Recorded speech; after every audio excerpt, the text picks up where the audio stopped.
Le mouvement templier est mis en place. C'est-à-dire, le mouvement templier, c'est le fait de circonscrire l'univers dans un temple et de créer maintenant tout autour tous les ingrédients qu'il faut pour pouvoir l'alimenter. C'est ça qu'on appelle le mouvement templier.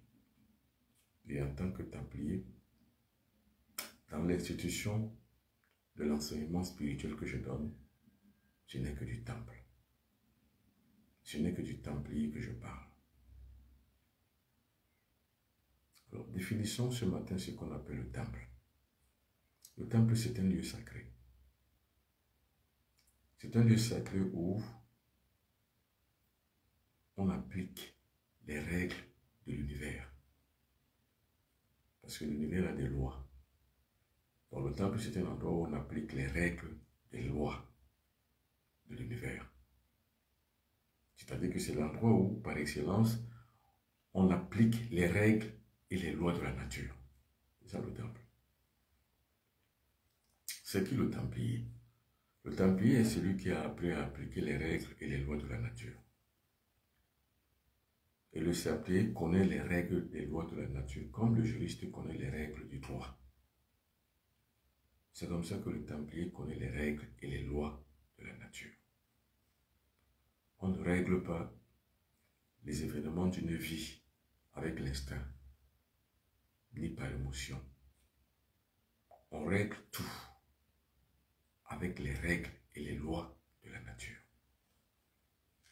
Celui qui applique les règles et exécute les lois de la nature selon le droit universel est un templier. Donc on va dire que le templier est celui qui applique les règles et les lois du droit naturel, du droit cosmique et du droit universel. C'est ça qu'on appelle les templiers. Et c'est pour ça que j'ai créé le temple, Asra Academy. C'est l'Académie des sciences spirituelles pour la Renaissance africaine. Et l'Académie spirituelle pour la Renaissance africaine est un mouvement templier. Alors si vous regardez dans la photo que j'ai mis en bas de ce direct, vous voyez que ce sont des templiers qui sont justement dans le temple. Et les templiers travaillent toujours comme des guerriers. C'est comme dans l'armée. Chaque templier a des armes de combat. Parce qu'en fait, pour pouvoir mieux vivre dans ce monde, il faut combattre.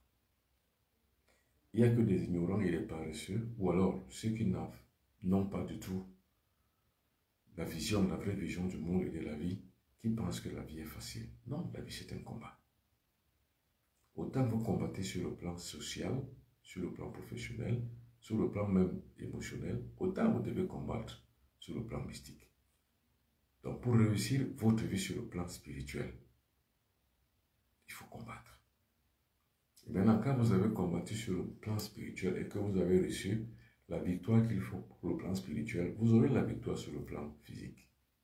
Donc votre vie sociale ou votre vie sociétale, bref, tout ce que vous ferez dans votre existence, dans votre vie, relève du succès que vous avez eu sur le plan spirituel.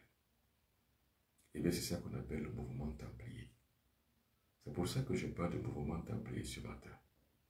Pour pouvoir montrer un peu l'exemple de ce qui se passe la plupart du temps quand je dis que je voyage. Eh bien, je constitue donc l'allumage de la flamme initiatique. Regardez bien sur le tableau que je montre ici. Voilà les templiers Asra Academy. Et vous verrez qu'ils sont tous habillés en robe rituelle. Et vous verrez qu'ils sont en train de travailler sur une table rituelle. Et vous verrez qu'il y a autant d'hommes que de femmes. C'est-à-dire que l'initiation templière nécessite l'apport des deux. Parce que la loi des genres est une loi naturelle. C'est la 7e loi de la nature. Les femmes et les hommes travaillent toujours dans un temple. D'ailleurs, même vous ne pouvez rien faire, vous les hommes, sans la présence d'une femme. Et vous les femmes, vous pouvez tout faire sans la présence d'un homme. Mais il est indispensable d'être à côté d'un homme pour pouvoir mieux le faire. Parce qu'il faut savoir que la femme a plus de pouvoir que l'homme. C'est pour ça que la domination de l'homme n'est que physique. La domination de l'homme sur la femme n'est pas psychique.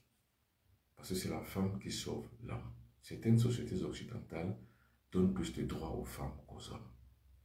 C'est des sociétés traditionnelles africaines qui donnent encore du poids à l'homme face à la femme. Ce qui fait que la femme finit toujours par se soumettre à l'homme dans les sociétés traditionnelles africaines et l'homme finit toujours par dominer la femme. Mais en général, les deux sont d'égale valeur énergétique. L'homme et la femme sont d'égale valeur énergétique. L'homme n'est pas au-dessus de la femme. C'est pas possible. Le vrai templier, le vrai mystique, accorde trop d'importance à la femme parce qu'il sait que lui, templier, sans la femme, il n'est rien. Par contre, une femme peut mieux s'en sortir en tant que templier sans la présence d'un homme parce qu'elle a le pouvoir psychique. C'est-à-dire que son moi intérieur est beaucoup plus boulonnant et plus puissant que celui de l'homme. Donc, en tout état de cause, deux templiers mystiquement liés, spirituellement unis et physiquement vivant le même mariage physique, la femme est plus dominatrice sur tous les plans. C'est pour ça qu'il faut que l'homme ait toujours une ascendance, une longueur d'avance en matière d'âge sur la femme. La vraie longueur d'âge entre l'homme et la femme, c'est de 10 ans. C'est-à-dire qu'il faut que l'homme soit l'aîné de la femme d'au moins 10 ans et de plus 15 ans, ou au-delà même, pour que la valeur réelle psychique puisse être équilibrée entre les deux. Une femme qui est l'aînée d'un homme a beaucoup plus de longueur psychique sur l'homme, et ce qui ne serait pas utile pour l'homme. Donc il faut que l'homme, pour qu'elle puisse avoir d'égales valeurs énergétiques avec la femme, qu'il ait une longueur d'avance sur son âge d'au moins 10 ans et de plus 15 à 20 ans. Là, c'est socialement compréhensible, mystiquement possible. Mais une femme qui est plus l'aînée de l'homme a beaucoup plus de pouvoir et de longueur d'avance psychique sur l'homme. C'est pour ça que la femme est la plus puissante. C'est elle qui est la reine, en fait. Et la couleur de la loge dans laquelle la femme est reine, c'est la couleur bleue. C'est pour ça que vous verrez toujours derrière mon studio la couleur bleue, qui est la couleur du pouvoir psychique. C'est pour ça que la femme domine dans la loge bleue. C'est la reine. Alors, dans la configuration praticienne, en Afrique au sud du Sahara, la plus grande religion, c'est la religion de la femme. Moi, je me parle par exemple de ma tribu. Je suis Bassa. La tradition dans la cosmogonie Bassa a 5 grandes religions. Sur ces 5 grandes religions, l'homme occupe 4 religions. Une seule est liée à la femme. C'est la religion du vendredi, donc la religion de la puissance. Parce que le vendredi, c'est la puissance en fait. Vous voyez, pour qu'il y ait une égale valeur énergétique, il faut que l'homme utilise 4 religions. Le lundi, le mardi, le mercredi et le jeudi. Et pour que la femme puisse ne pas être haut à l'échappatoire vis-à-vis de l'homme, il lui en faut une. C'est la religion du vendredi qu'on appelle en Bassa le corps. C'est la seule religion que la femme exerce et domine dans les 5 jours de la semaine. Mais cette religion, le corps, est beaucoup plus puissante que les 4 inférieures, qui sont le Djangomba pour le lundi, le mardi, c'est le Oum, le mercredi, c'est le Ngé, et le jeudi, c'est le Mbok. Et de toutes ces 4 religions, l'homme domine seulement une seule, le Mbok. Pour les 3 autres, il faut un surdimensionnement de son ego intérieur, un surdimensionnement de son pouvoir et de son état intérieur, de son ego intérieur, de son moi intérieur, afin qu'il puisse dominer les 3 autres, c'est-à-dire le Djangomba, le Oum et le Ngé.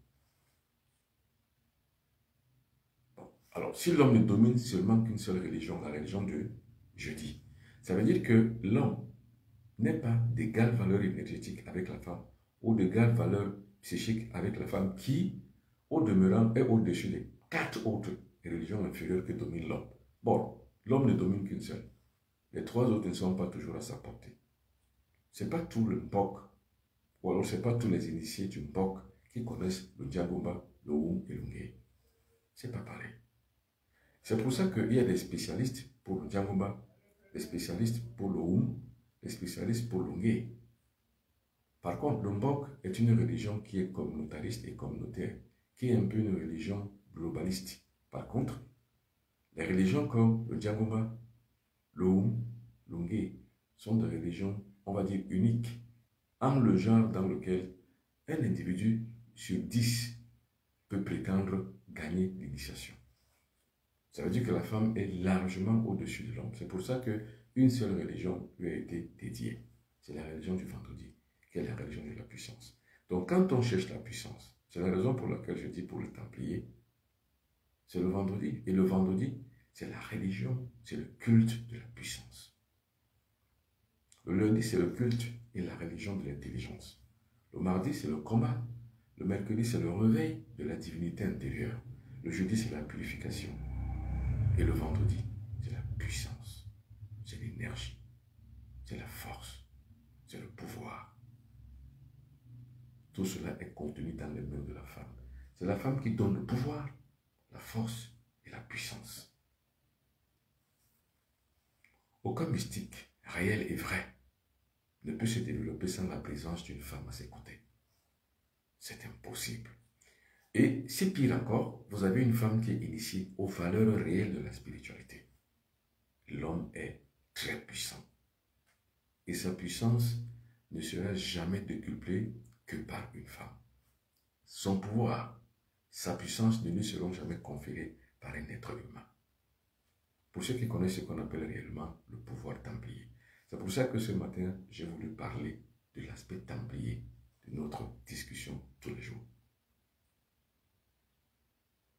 Donc, Asra Academy est l'Académie des sciences spirituelles pour la Renaissance africaine. Parce que notre Renaissance ne viendra jamais du pouvoir politique, ni du pouvoir économique, ni du pouvoir militaire, ni du pouvoir industriel. Parce que nous ne les avons pas en fait. Le seul axe sur lequel nous devons passer pour pouvoir nous émanciper, c'est l'axe spirituel. C'est pour ça que je parle de Renaissance, non pas des termes des termes, on va dire, politiques ou alors des termes économiques, mais en un terme, le terme de la Renaissance par le pouvoir templier.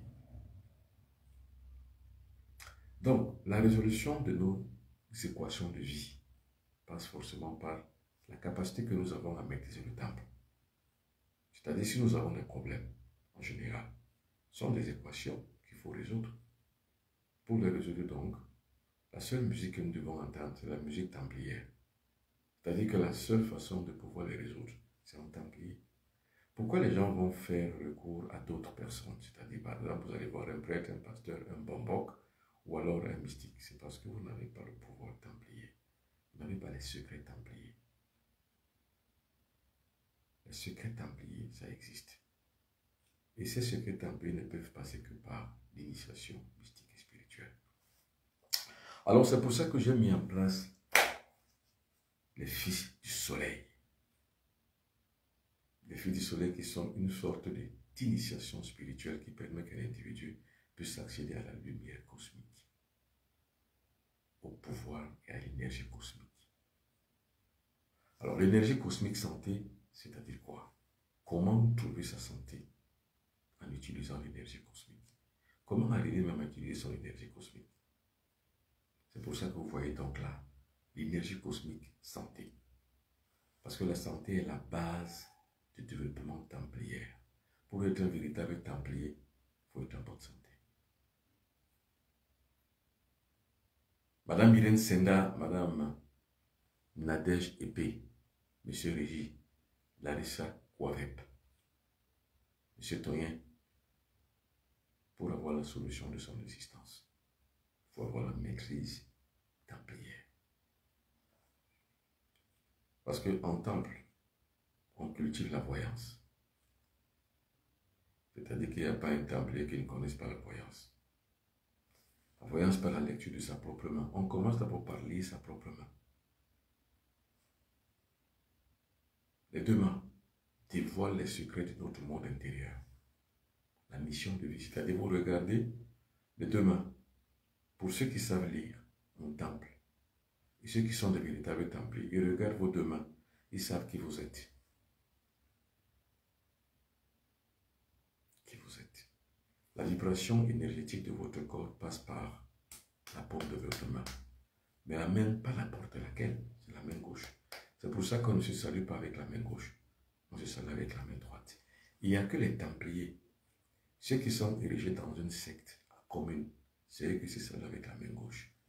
Ça, c'est pour jauger la vibration intrinsèque de chacun. Pour ça qu'on se salue avec la main gauche.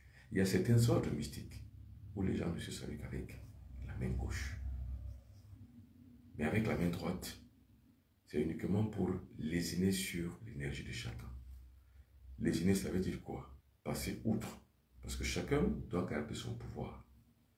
Chacun doit garder sa vibration intérieure. Parce que si on vous salue avec la main gauche, on peut dépister qui vous êtes. On peut découvrir votre secret. Parce que votre secret, c'est sur votre main gauche. Vous me montrez votre main gauche, que ce soit un homme ou une femme. Je peux déjà jauger le baromètre énergétique de votre corps. Parce que j'ai appris à le lire. Parce que le baromètre énergétique de votre corps se lit sur la paume de la main gauche. Maintenant, votre expérience de vie, c'est-à-dire que votre destinée, se lit sur la main droite. C'est-à-dire que si je veux savoir mystiquement qui vous êtes et combien vous pesez, je tiens votre main gauche, je l'ouvre, je vais lire toutes les inscriptions qui y sont. C'est ça la voyance. C'est ça la renaissance. C'est lui qui sait se lire. Renaît de nouveau. Parce que si vous ne savez pas lire qui vous êtes, comment vous pouvez naître? Vous ne pouvez pas. Mais si vous arrivez à lire qui vous êtes, mais vous savez qui vous êtes, vous savez que vous n'avez pas de limites dans tel ou tel autre domaine. Maintenant, quand vous avez des limites, c'est parce que vous ne savez pas qui vous êtes. La notion de la foi naît à partir du moment où on se connaît soi-même. La notion de la foi se limite à la connaissance de son thème de naissance. C'est-à-dire que si vous avez la foi c'est quoi? C'est dans votre zone de confort. C'est-à-dire si vous êtes né footballeur, vous le savez, votre zone de confiance c'est d'y croire. Vous savez, en me réveillant ce matin, j'ai vu le duvet d'un oiseau à l'intérieur de... Parce que j'ai une salle de réception. À l'intérieur de ma salle de réception, je vois un duvet d'un oiseau. Par où il est entré? Nulle part, puisque tout est fermé hermétiquement. C'est un langage mystique. Et hier encore, j'ai une amie au Congo qui m'écrivait et me disait qu'elle avait vu au salon de sa maison, qui est fermé hermétiquement, un duvet d'un oiseau quelconque. Eh bien, ce sont des langages mystiques. C'est ça qu'on appelle le langage des oiseaux. Parce que quand le duvet d'un oiseau, vous le trouvez dans votre maison, ça veut dire que l'oiseau vous a parlé. C'est ça qu'on appelle le langage des oiseaux. Le langage des oiseaux, c'est un langage des templiers.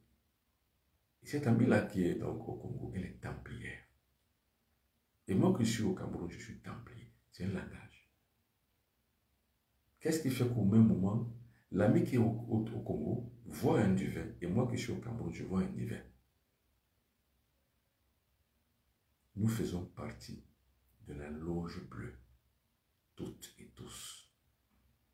Ce langage cosmique est lié à la voyance du monde extérieur que nous avons, qui nous entoure, de notre maya qu'on appelle l'invisible, ou alors l'illusion. Parce que l'invisible, c'est une illusion.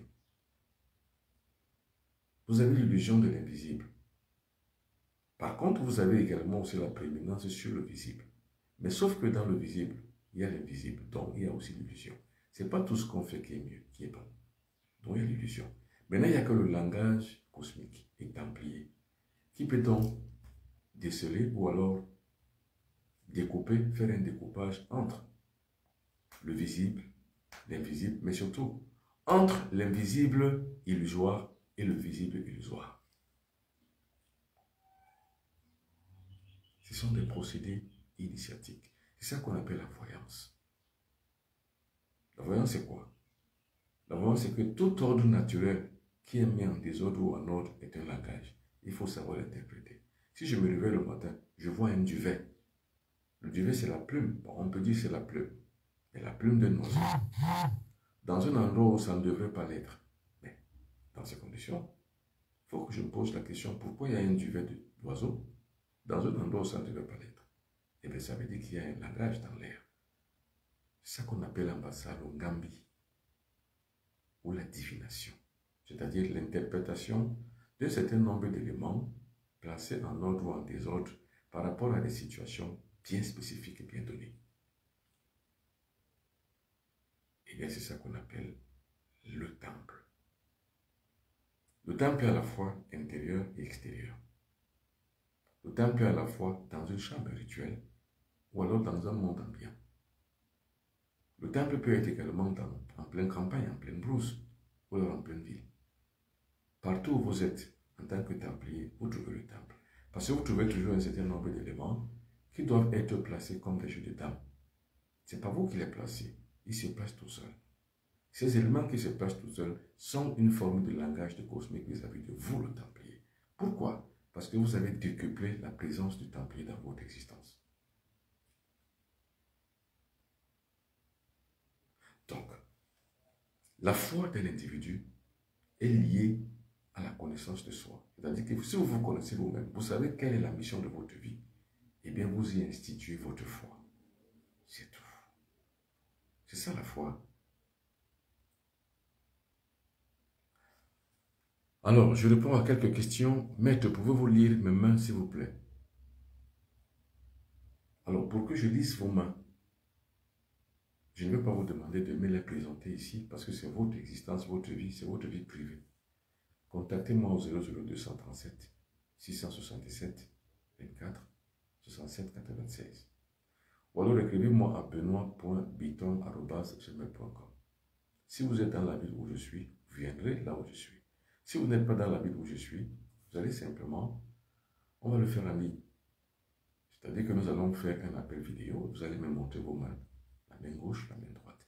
Donc oui, que de l'insolite ici. C'est vous qui l'avez donc posé comme question. Je vous dis oui, nous pouvons lire votre main.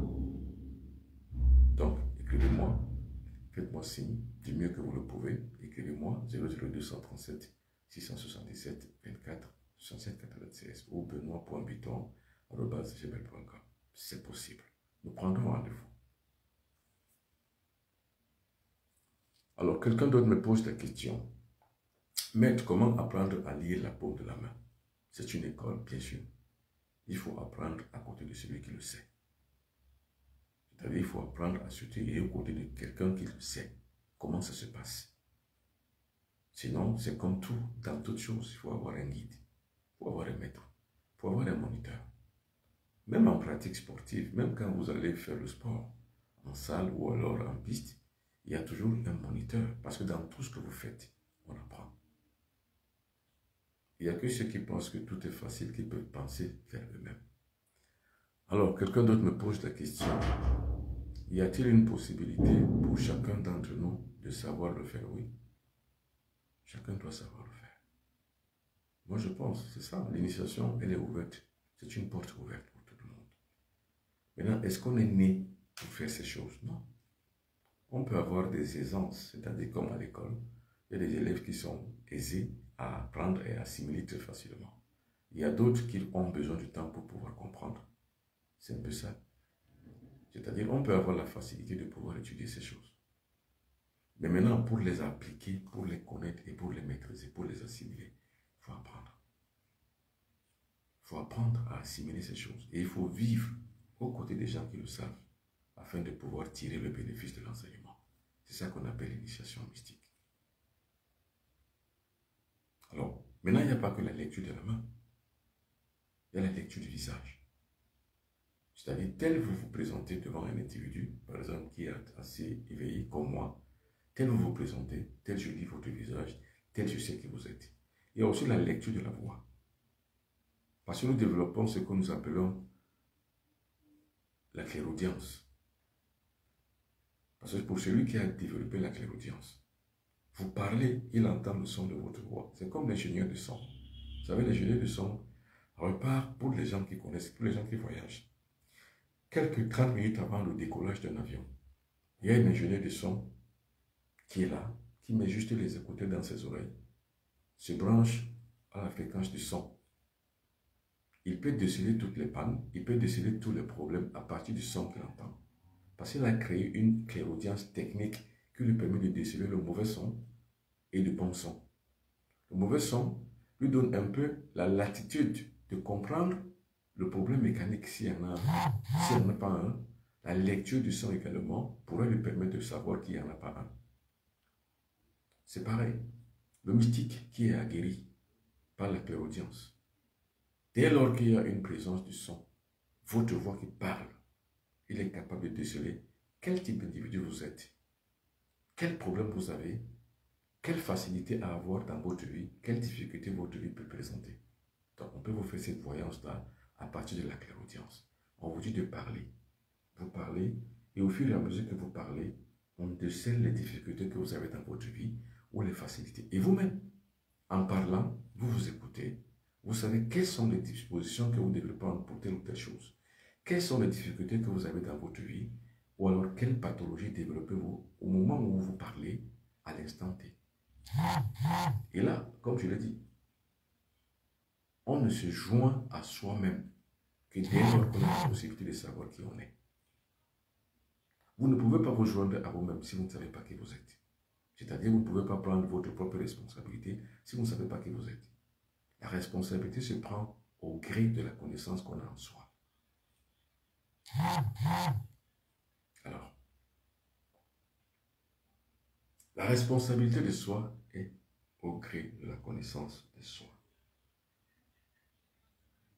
La responsabilité de soi se fait au gré de la connaissance qu'on a en soi. C'est-à-dire, si vous ne vous connaissez pas vous-même, vous ne pouvez pas avoir la responsabilité sur quoi que ce soit sur vous. Parce que pour avoir la responsabilité de soi, il faut savoir qui on est. Pour avoir la foi de continuer dans le domaine dans lequel on peut exceller. Alors c'est pour ça que ce matin, j'ai préféré parler du temple et du crédit templier, c'est-à-dire la manne que vous pouvez découvrir en devenant templier, la connaissance de la sagesse. Alors, vous connaître plutôt m'aurait énormément aidé. Vous savez, à tout moment, quand on peut connaître, on connaît. Et chaque fois, à tout moment, il y a toujours un temps pour toute chose. C'est-à-dire que plus tôt n'était pas le bon moment. C'est maintenant que vous connaissez qui je suis, qui est le bon moment. Parce que plus tôt, vous n'aurez peut-être pas su assimiler ce que je dis. Mais aujourd'hui, c'est fort possible que vous assimiliez ce que vous entendez dire de moi. Et c'est fort possible que vous assimiliez, que vous mettiez en pratique ce que je dis. Parce que le bon moment est arrivé. Parce qu'on dit la plupart du temps, quand l'élève est prêt, le maître apparaît. Forcément, maintenant, vous êtes prêt. Alors, si vous êtes donc prêt à comprendre et à connaître ce que je dis, ça veut dire que le bon moment est arrivé. Alors, faites attention, pour vous que venez de me connaître, il y a beaucoup d'usurpateurs sur les réseaux sociaux. Beaucoup. Beaucoup d'usurpateurs sur les réseaux sociaux. C'est-à-dire qu'il y a des gens qui ont usurpé mon identité. Il y a des gens qui ont pris mes photos. Avec mon nom, ils ont créé des faux comptes. Et ces gens qui ont créé ces faux comptes, uniquement c'est pour vous arnaquer. Et ils arrivent à arnaquer plus d'un. Donc faites attention pour pouvoir me contacter moi. Regardez simplement les numéros de téléphone qui s'affichent en haut de votre petit écran. Plus 237 677 24 67 96. C'est mon numéro unique. C'est le seul numéro que j'utilise partout où je suis. 00237 677 24 67 96. Et pour ceux qui n'ont pas WhatsApp, pour me contacter partout où vous êtes, pouvez m'appeler même sur mon mobile, le même mobile, le même numéro de téléphone. Ou alors m'écrire sur benoît.piton@gmail.com. Cela suffira pour pouvoir avoir des analyses pareilles, pour pouvoir échanger. Alors, j'ai aussi créé un forum d'énergie cosmique santé. Ce forum d'énergie cosmique santé est fait pour justement apprendre les mécanismes de l'énergie cosmique. Alors, je prends encore l'occasion pour vous expliquer ce qu'on appelle l'énergie cosmique. L'énergie cosmique, c'est l'énergie, c'est le courant électrique qui alimente l'univers tout entier. C'est ça qu'on appelle l'énergie cosmique. C'est cette énergie cosmique qui est pour le Templier que je suis Dieu. C'est-à-dire qu'il n'y a pas un Dieu autre que l'énergie cosmique.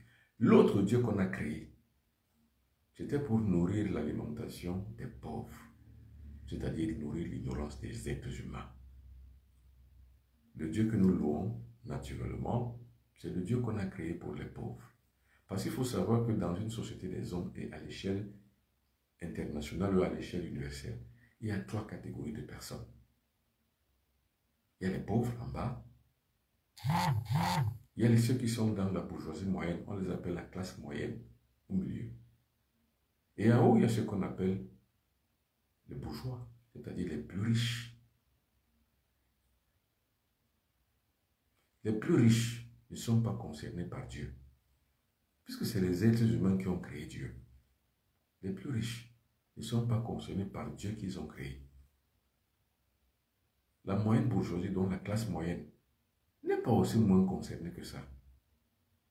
Ils peuvent être dans des mouvements, on va dire des mouvements à valeur sociale, qui appartiennent à des religions, mais sans toutefois avoir une croyance en un Dieu dont ils ne sont même pas sûrs qu'il existe. Maintenant, le bas peuple, ceux qui sont dans ce qu'on pourrait appeler les damnés de la terre, ceux qui sont de ce qu'on pourrait appeler les prolétaires, les faibles, les pauvres, Dieu est pour eux, parce qu'ils ont besoin d'espérance. Ils ne peuvent pas se soigner. Ils peuvent avoir droit à rien. Ils ne peuvent pas évoluer. Ils sont statiques et bloqués dans leur philosophie de vie. Ils n'ont aucun droit. C'est les pauvres. La seule parole qu'ils ont, la seule espérance qu'ils ont, c'est Dieu qu'on a créé. Et on l'a créé pour eux. Or, ceux qui l'ont créé savent ce qu'ils faisaient. C'est pour rendre les gens bêtes. C'est pour ça qu'ils l'ont créé, ils l'ont mis très distant, très lointain et inexistant. C'est pour ça que les pauvres prient, les riches exploitent, c'est tout. Vous passez le temps à prier et les riches passent le temps à piller. Donc prier, c'est pour les pauvres, piller, c'est pour les riches. Or, la religion, pour pouvoir prier, est mise en place pour pouvoir brouiller les yeux, c'est tout. Regardez comment, dans quel état on a mis le Niger pendant plus de 60 ans. On a fait croire au Niger que vous êtes pauvre et que la seule espérance que vous avez, c'est l'aide internationale humanitaire et Dieu. Pendant ce temps, on pille l'uranium nigérien, c'est tout. Le pauvre prie, le riche pille. Pour le pauvre qui prie, vanité des vanités, tout est vanité. C'est-à-dire que toutes ces choses ne valent rien et ne servent à rien. Pour le riche, celui qui est en haut de la caste, piller, c'est un devoir et un droit. Pour le pauvre, à qui on a mis dans cette condition, prier est sa seule porte de sortie. C'est pour ça que je dis non. Moi, je crée donc, en dénonçant ça, je crée donc une alternative. L'alternative, c'est quoi? C'est de mettre en place un mouvement templier. C'est pour ça que j'ai créé les Fils du Soleil. Pour leur dire non, vous devez vous réveiller. Et votre réveil passe forcément par votre propre renaissance. Voilà les armes. Regardez donc ces templiers qui sont là en bas du direct que je fais. Regardez les templiers qui sont là. Et bien le but justement de ce combat, de réveil, c'est d'avoir les armes. Et un endroit templier où ces gars-là travaillent. Ce sont des bateleurs. Ce qu'on appelle les bateleurs, c'est les templiers. Les bateleurs pratiquent les rites et les rituels pour pouvoir combattre dans un monde aussi dangereux que celui-ci. Il n'y a que ceux qui sont dans la béatification de Dieu, qui pensent que le monde est beau. Parce qu'on a béatifié leur regard vers le paradis. C'est-à-dire que pour eux, rien n'est existant et rien n'est utile. Tout ce qui est utile, c'est la recherche des plaisirs du ciel. C'est-à-dire quoi? Gagner le paradis. Ça, c'est pour les pauvres.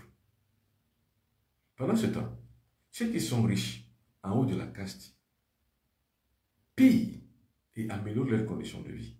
Leur espérance de vie se rallonge. Tandis que l'espérance de vie du pauvre qui reste prié, qui ne se développe pas, fait que reculer. C'est pour ça que j'ai créé les Fils du Soleil, pour dire non. Sortez de ce chemin mental qui vous en donne, qui vous met dans un sommeil léthargique et qui vous emprisonne. Vous sortez de là, vous vous réveillez, vous rentrez dans l'ouverture d'esprit, vous rentrez dans le combat templier, vous vous en sortez comme un magma. Vous faites une éruption et vous cessez d'étouffer. On se cesse soi-même d'étouffer. Si vous ne vous cessez pas vous-même d'étouffer, vous allez étouffer jusqu'à la fin de votre propre vie. Vous allez vous noyer dans l'erreur et le mensonge. C'est ça la démystification du monde. Vous démystifiez le monde, vous faites un choix. Et le véritable choix que vous faites, c'est quoi? C'est que vous viviez mieux. Parce que le but de l'existence d'un être humain, c'est d'être mieux. Pour s'en sortir et pour être mieux, il faut combattre. Parce que la vie, c'est un combat. Donc, faites attention. Pour les gens qui veulent donc être dans ce forum que j'ai créé, l'énergie cosmique santé, écrivez-moi. 00237 677 24 67 96. Faites attention. Des individus très mal intentionnés ont usurpé mon identité avec mes photos et avec mon nom. Ils ont créé des faux comptes pour vous arnaquer. Alors, ces faux comptes sont très nombreux. Les voici ces faux profils. Les voici. Ils sont très très nombreux. Et là, vous voyez un miroir. Je vais vous montrer ça avec un bon format. Les voici. Voilà les faux profils. Faux profils. Tout ça, ce sont des faux profils érigés et écrits à mon nom. Ce sont des faux comptes qui ont été fabriqués, faits à mon nom et avec mon nom. Ils vous exploitent, ils vous escroquent, ils vous trompent et ils vous mentent. Et leur mensonge est simplement quoi? C'est qu'ils font toujours des sortes de publications. Des publications qui sont très alléchantes, mais qui sont des fausses recettes. Ces publications-là, en bas, ils mettent leur numéro de téléphone. Et quand vous ne savez pas, vous avez l'impression que c'est moi. Vous contactez ce numéro. Et quand vous contactez dans ce numéro, c'est là où le piège se referme autour de vous. Ou encore, ils vont vous écrire, eux-mêmes, ils vont vous demander en amitié, avec mon nom, sur Messenger. Et quand vous répondez sur Messenger à leur demande, vous avez l'impression que vous conversez avec moi. Ce n'est pas avec moi que vous conversez. Vous conversez avec ces gens. Et après, vous leur faites confiance, ils vous demandent de l'argent, vous les envoyez. Et quand vous envoyez, dès qu'ils ont pris votre argent, ils vous bloquent. C'est tout. Et maintenant, le jour où peut-être vous avez l'intention, ou alors vous avez la possibilité de me voir, vous allez vous en prendre à moi, croyant que c'est moi. Fermez ça! Fermez-moi ça! Vous avez l'impression que c'est avec moi que vous conversez, alors que ce n'est pas avec moi que vous conversez. Vous conversez avec ces gens. Donc faites attention, soyez logique.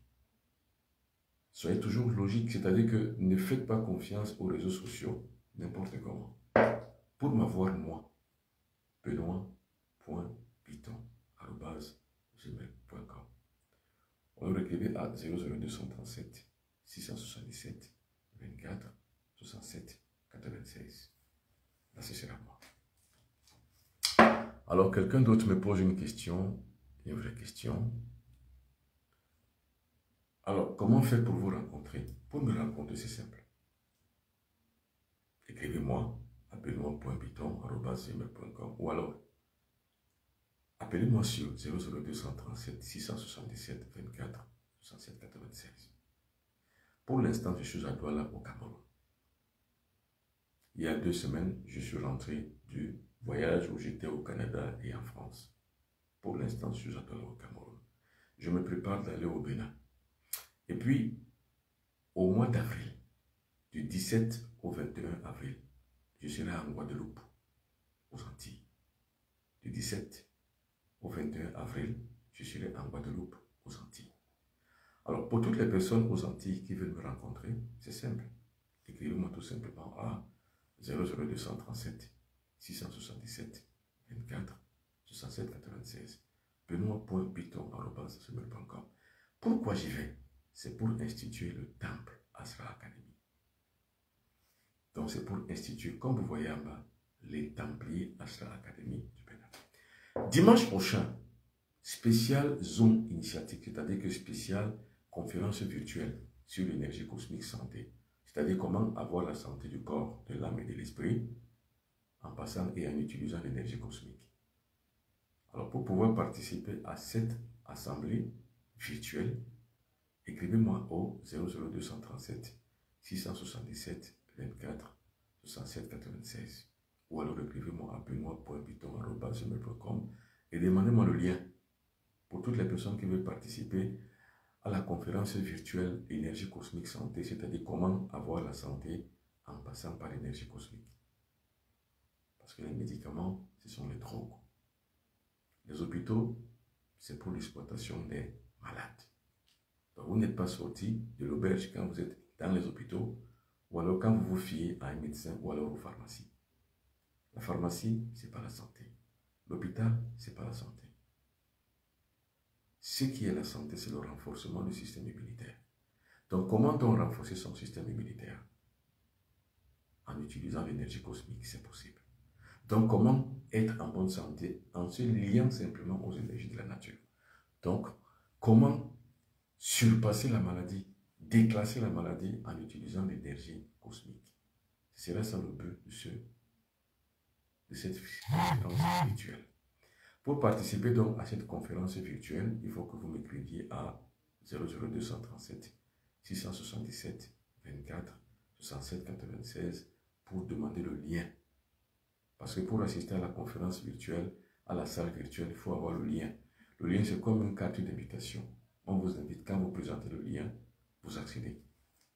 Comment utiliser l'énergie cosmique pour être en bonne santé, pour alimenter et renforcer son système immunitaire et être toujours en bonne santé, gagner la santé éternelle. C'est dimanche prochain, dimanche le 16 février, donc dimanche dans quelques jours. Dimanche 16 février à partir de 21 h en temps universel. C'est-à-dire à partir de 21 h, il sera donc 20 h en temps universel et 20 h en Afrique de l'Ouest. Il sera 21 h en Afrique centrale et 21 h en Europe. Il sera 15 h aux États-Unis et au Canada. Il sera 16 h aux Antilles. Donc, quelle que soit l'heure, rapprochez-vous de votre heure, de votre fuseau horaire. 20 h en temps universel, 21 h en Afrique centrale, 21 h en Europe, 16 h aux Antilles et puis 15 h aux États-Unis et au Canada. Voilà à peu près ce que je devais vous dire ce matin. Mesdames et messieurs, merci beaucoup. C'est fait un plaisir. Bonne journée à vous toutes et à vous tous. Au revoir.